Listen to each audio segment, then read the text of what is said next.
everyone. Welcome to another episode of Inside the Industry. I am joined today with Ashley Wynn-Grimes. She's the founder of Cannabis Nursing Solutions and the author of children's books Aces Medicine, as well as the book Stigmatized, that you can pre-order now.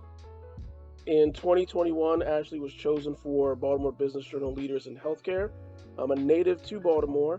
She is a Black female entrepreneur and widely respected medical professional and is dedicated to empowering patients and nursing professionals to make informed wellness choices with impactful educational medical programs that also serve to promote diverse representation and increase resiliency in those she serves. So just an all-around amazing person.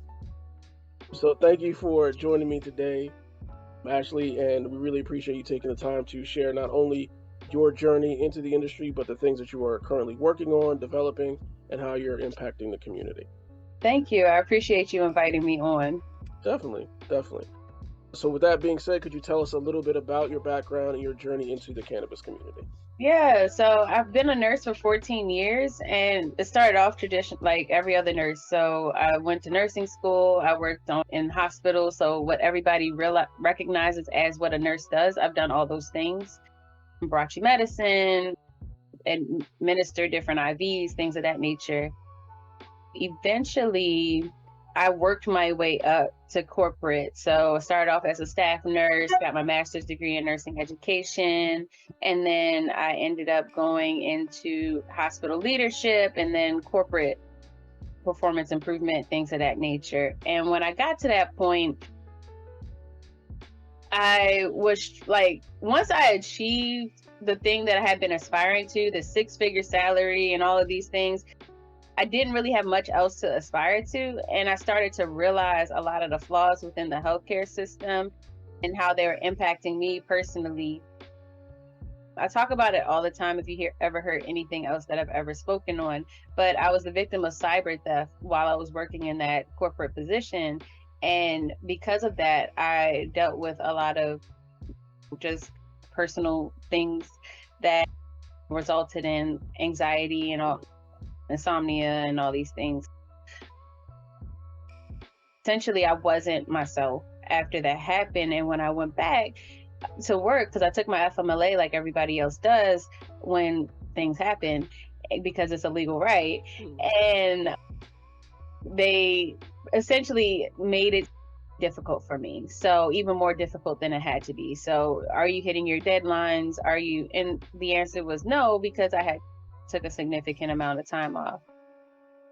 So for me, it was about just finding ways to recenter and rebalance myself, reclaim my life, because not only was the incident an issue, but just the amount of time I spent in my work, the amount of pressure that was put on us at that time. I began doing a lot of research in just cannabis. I had already gotten into yoga, and just discovering my body moving again was a thing. Like my hips and just posture and all those kind of things had a really big impact on just the way that I was starting to perceive the world. It wasn't always all about just trying to figure out what the next thing I needed to accomplish was. It was more about how can I live a more fulfilling life. And the events that followed after just resulted in me saying, hey, wow, there's an endocannabinoid system. And as a healthcare provider, I wasn't taught about this endocannabinoid system. So everybody else needs to know about this endocannabinoid system, especially nurses. So I'm going to create this training course, which started off as a side hustle and eventually evolved into what Cannabis Nursing Solutions is today. So going right from there, can you give us a little bit more information about the mission of Cannabis Nursing Solutions and just some of the experiences that you've had being the founder of that type of organization and working with other nurses? Yeah, so the mission is to shift healthcare perspectives to be inclusive of holistic and spiritual practices. In a lot of ways, healthcare does not acknowledge a lot of different holistic practices that people do that maybe they don't speak about all the time. And an example is yoga. Do we include that in the plan of care? Like being able to stretch, find alignment, find balance, meditation, things of that nature.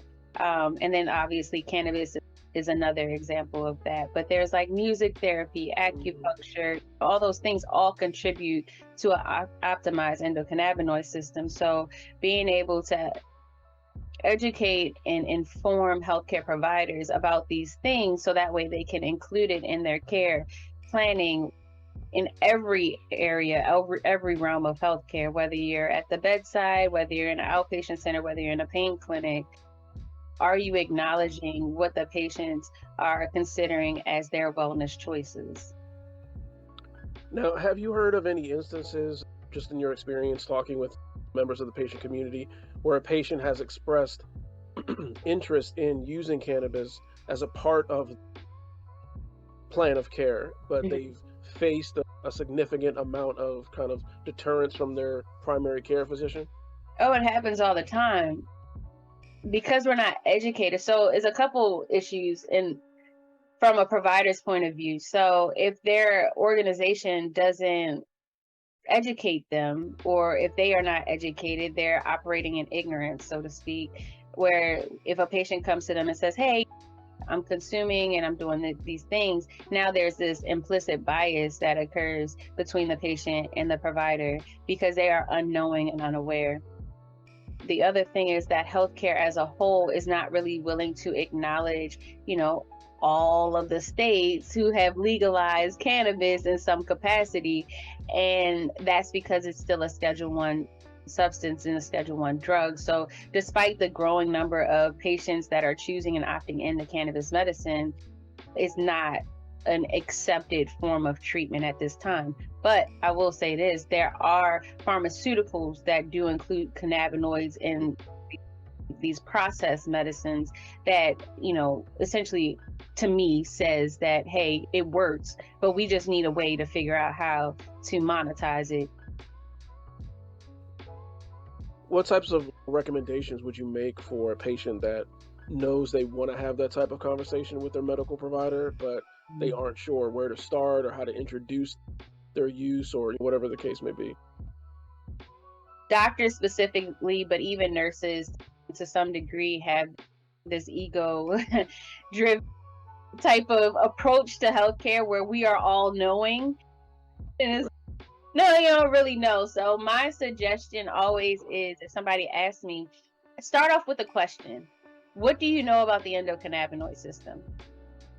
And the fact that they won't be able to answer the question already leaves a window of opportunity on that provider's behalf.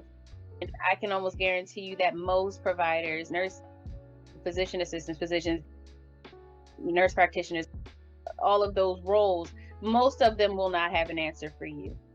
And then if the patient can come with what they do know and then force the provider to do some research behind it so that way they can engage the patient, that will help facilitate a more open dialogue. But if you approach the conversation with cannabis or marijuana, you're already going to meet resistance because they don't want to engage it and they already know they don't know enough about it. And even kind of piggybacking on that a little bit, we carry your book, Aces Medicine, at Peake Relief. It's a really creative, really educational story. It helps to simplify cannabis education for nurses and students and parents and essentially everybody that wants to learn more.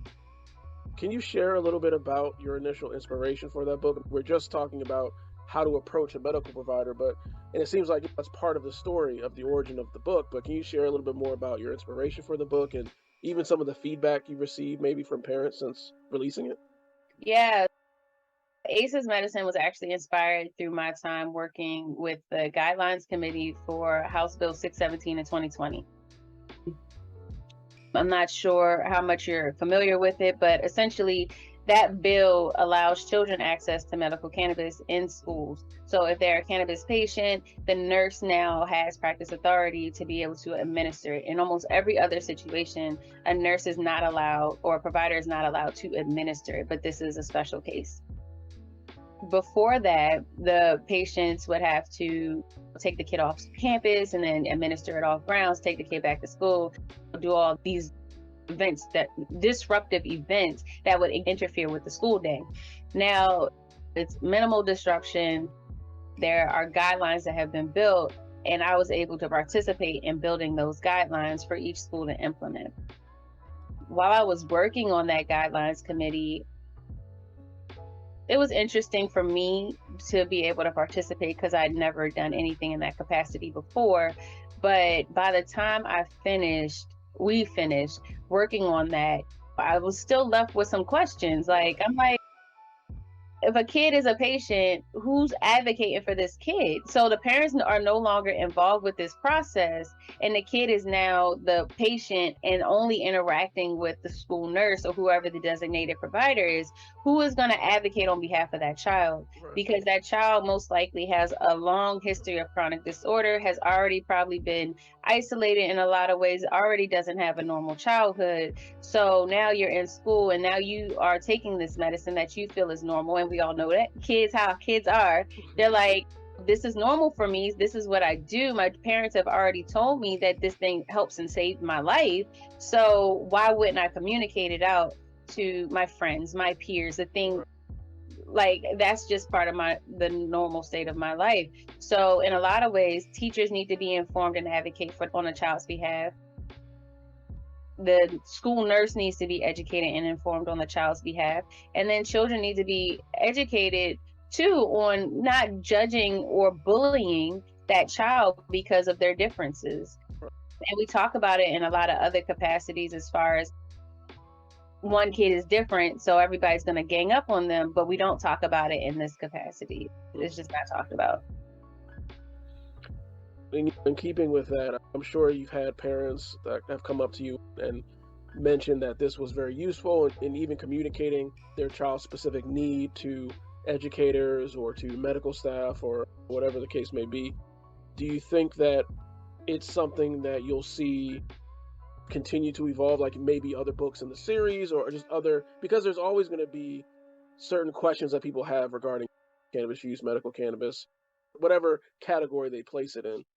Do you think there's going to be room for other books in the series to address continued questions that parents may have? Yeah, absolutely. So I actually have written at least 5 more. Okay, a little exclusive. Okay. I have them written. It's hidden away. I haven't released them yet because one of the things that I discovered, I don't know if the world is ready for ACEs medicine just yet. Yeah. I feel like I've met a lot of resistance in regard to the book once it released. So the general cannabis community, they have been accepting, but I think the cannabis community got it. You know what I mean? Like, they can communicate with their children. And although a lot of them will support it, and it was helpful in facilitating conversations with their children in a way, help normalize cannabis and being able to see the imagery to support it. Really, the book isn't for cannabis community. It's for everybody else. It's for the average mom, the average dad, because right now, the way it stands, the parents that are parenting today grew up on the DARE program. So they're repeating that conversation. They're not repeating the evolved conversation that needs to happen. And so that book really is intended to facilitate those conversations. So being able to get the average mom to be able to pick up that book and see need and value in it is really what I want to happen from that book. But I don't know if the world is ready for that yet. So I've been holding the following stories hostage because I'm waiting for like that thing that says, "Oh, we're ready." So we've talked a little bit about the potential books in ACEs Medicine series that might be in the vault for a little while. Can you tell us a little bit about the book that isn't in the vault, the one that you can pre-order, Stigmatized: The Hero's Journey? Yes. So Stigmatized actually is an attempt to help shift that healthcare perspective. In a lot of ways, when you hear the term stigma, it's related to cannabis, like that. Those terms go hand in hand. But in reality, there is stigma on like a whole spectrum of things that we don't necessarily assign that term to. So an example is just your Blackness. Being a Black woman holds a stigma. Being a nurse, in my case, it holds a stigma. They expect me to be a hero. They expect me not to talk about cannabis because cannabis is bad and nurses are good. So when you have these specific roles, and they are stigmas that have been defined by the context of our society that aren't necessarily true in every case. There's a spectrum. Being a mom also holds a stigma. As a mom, you're supposed to have this kind of Susie homemaker profile, when in a lot of cases that's not true. And in my case, it absolutely is not true. Really, it's a memoir. It talks about just my journey and how that stigma has created confines around myself, and it created outcomes that did not necessarily align with who I am. And once I let those stigmas go, I've been able to flourish and evolve in a way that I never expected to evolve. So the ideal audience is for nurses, but I feel as though any person can appreciate some of the ups and downs that kind of come with fitting into a box, and realizing that that box isn't necessarily where you belong. Well, it definitely sounds very engaging, very exciting to read and learn more about your journey, learn more about the kind of stigmas that you've had to overcome, some of the things that you've had to reclaim in your own life to lead a more fulfilling life, like you mentioned earlier. What other things are you excited about as it relates to cannabis, the future of healthcare, even the future of your own role? I am generally very excited just about the amount of engagement I've been getting in regard to my business. So originally it started off as, like I said, a side hustle. I remember when I first launched it, it wasn't a real launch. It was just like, I'm doing this, yeah. And nobody came the first time. And for me, it was just about just getting the word out. I knew I couldn't do it all on my own. I knew my voice wasn't the only voice that needed to be heard. And now it's at this point, I have healthcare providers reaching out to me, engaging with me regularly to be able to get some of the information through my training course. And I'm working right now on building a program to help other nurses build a brand in the space so they can flourish in their business, and essentially cultivating the energy, the power within themselves, because specifically the nurses and healthcare providers is a woman dominated profession. So in healthcare is almost the most oppressive role in the healthcare system, because generally physicians are male dominant. They kind of are overseeing most of what we do. Our scope, our practice is limited in a lot of ways. So we always have to approval from somebody else, or the policies and procedures are always like overseeing us, and then they always hang our licenses over our heads as a carrot to say you can't do nothing.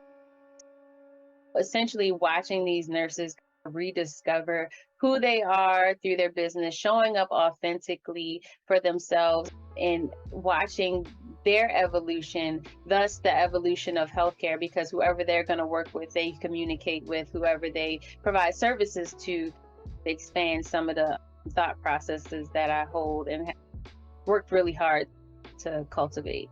So I think this is a long game. Nothing is happening overnight. Whatever this shift of healthcare, in my mind, what the vision looks like, in my mind, I don't know if it'll come into fruition at least for another 10 years, because there's a lot of work that needs to be done in healthcare as a system. And then also the cannabis industry as a whole still needs some cultivating too. Right now we're kind of operating in a reckless industry. That's fair. That's fair. That's definitely fair. There's a lot that I personally would change, even in the role that, in the area that I work in. But generally speaking, I hear you. Yeah. I definitely hear you. In terms of some of the other things that you'd like to see change in the healthcare system, I know earlier you mentioned there was some kind of specific flaws that you saw, which ultimately helped lead you into the kind of purpose that you're working in now. Are there any other kind of specific things that you'd like to see change in the healthcare system, especially as it pertains to our community, for instance? That's a good question. I hope you're ready for it. Listen. So the way that our social construct is, right? The priority is always capitalism. It's a money-driven society, and all the micro industries in it operate mirroring that as the priority. So healthcare is no different. So when I spent time working in corporate, I got firsthand look at it. My salary was determined based on how much money they perceived that I could save. My goals were always benchmarked based off of money saved. Can you save $1.4 million with this project today? And when they brought me on as a nurse, my priority always has been the patients. And I assumed when I came in that the patients would be the thing that might be my perspective that they would consider, but come to find out it was actually flipped.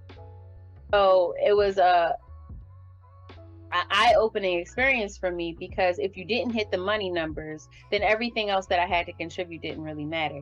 And being as though, and then the other part of it is I have what's called a Lean Six Sigma black belt, and that's a system that has been adopted from the Toyota car factory. So a long time ago, Toyota car factory was considered the best because they were able to make the same car over and over again, and the safety, the quality was always repeatable, and that's the process to be able to get that right. And so we learned that process, and the difference in between Toyota and healthcare is that healthcare's thing that you're trying to provide that repeatable quality for are human beings. That's unrealistic, because there are a lot of contributions and intrinsic factors in the human being that cannot be repeated simply even just off of emotion. So at the end of the day, that's how our healthcare systems are operating, and they are implementing these strategies that personally I just don't agree with. It definitely feels like a lot of our patients have expressed that level of frustration where they feel like their initial medical providers were just not, they just weren't listening. And they don't have the option to listen. It's not, they have to hit metrics. They have to hit these goals. They have to, for physician offices specifically, they have to see a specific number of patients within a specific number of time. And if you go over it, you get penalized. Have you seen anything in your experience working in the cannabis community and the cannabis industry and building those relationships? Have you seen anything similar to that in the cannabis industry that you also would rather not see? So in regards to physician certification, they still operated the same way. So how many patients can I see and how much money can I make doing this? Because it's cash now. You don't have to go through the third party of insurance. So how can I get the most out of these patients that I'm seeing? And obviously there are some exceptions, but in general, what I believe happens in most cases is the patient goes for a certification. They assume that that person just wants to get high. They give them a certification. That's it. There's no education. So I'm a clinical director at a few different dispensaries. And every time I talk to a new patient, they're like, it was so much stuff there, I don't know what to do. I talked to the bud tender, and it seemed like they just was trying to get me. I don't know about. And then here I go. I'm like, well, have they talked to you about terpenes? Have they talked to you about cannabinoids? Have they talked to you about the different routes of administration and the onset and the duration time? Has anybody had those conversations with you? So by the time they get to me, they done already dealt with the bud tender and been in the dispensary. They've already been to a physician. They've probably already been going back and forth to their doctor, and nobody's had these conversations with them. All right. That answers that question. Definitely answers that question. We've run the gamut of all the different things that you've been involved with, the things that you're looking forward to, the things that you'd rather see changed both in this industry and outside of it. Is there anything else that you'd like to share with our patient community, not just about you and what you're doing, but any advice that you would just give to them generally? I think it's important for overall collaboration in this space. So whether you're a patient and you're advocating on your own behalf because you're a patient, whether you're somebody who's starting your own entrepreneurial endeavors, whatever the case may be, I think there's a little bit more opportunity for connecting with each other in a way that creates more of a solid net or a unified front as to what we're trying to accomplish and what we're trying to do. And the way that I perceive it, and it could be incorrect, but the way that I perceive it is that I think a lot of people have found opportunities, whether it's cannabis will save my life, whether it's my business can flourish because of this, that, or the third. I think people are hyper focused on the things that they're trying to achieve and not really seeing the bigger picture and how we can create more of a solid net, so that way that unified front can be more apparent for the legal side of it, the policy development side of it, the state programming, and all those kind of things that are occurring right before our eyes. But because we're so disjointed, because we want to have the next best idea, or we just want to get what we're trying to get to, I feel like there's a lot of opportunity lost. Definitely. On that same token, is there anything that you'd like to see more from kind of businesses and organizations that are working in this space? These are the things that I want to see more dispensaries doing. Even touches on what you just mentioned about when patients finally come to you, they've been through this kind of labyrinth of speaking with people and not getting any answers and just getting more frustrated. So is there anything that you would want to take businesses and organizations in the space to task for, so that patient experience can be improved? This is a personal opinion, but I think more nurses need to be involved. I think that there's a lot of focus on physicians and pharmacists to do what the clinical directors do, but that's not their role on a regular day. They don't talk to people. They don't like to talk to people. So why is it an expectation that these people show up and talk to people? It don't make sense. Like, in the context of what their role has traditionally been, like, it just doesn't make sense that we're expecting physicians to be a clinical director. That's not what they do. They prescribe, they identify, they diagnose, and they prescribe. That's what their job is. In the traditional healthcare model, who is the person who facilitates, communicates, and educates? That's the nurse. So being able to have the people with the skill set and the knowledge base, the medical knowledge base, because that's the thing that the bud tenders are missing, right? A patient says, I'm suffering from anxiety. They won't have the ability to ask the appropriate questions to identify the source. You see what I'm saying? Or if a patient says, I'm on cardizem, they don't know what that is. Right. So there are two different groups of people who do have a skill set that's important, but there's a significant piece in the middle that's missing. For those businesses and those organizations, they can definitely come to you and get that education and get that advice and get that guidance that they need to help make the patient experience that much better. Yeah, definitely. I appreciate you taking the time today. Like I said, for everybody that's watching, Ashley Wynn-Grimes, the founder of Cannabis Nursing Solutions, and just doing a bunch of other stuff on top of that, continuing to advocate for the needs of patients, for the understanding that education is paramount, not only for people that are purchasing medicine, but people that are going to be selling medicine, that are going to be involved in any capacity in terms of touching the plant, knowing these bits of information so that they can just make the experience for everybody in the community better, and have it not just be about how much product you can sell, what metrics you can hit, but the type of lives that you're actually impacting. Hopefully we can do it again, and hopefully we can even have you at Peake Relief one day. Maybe you can speak with our patients too. Yeah, I would love to. Good.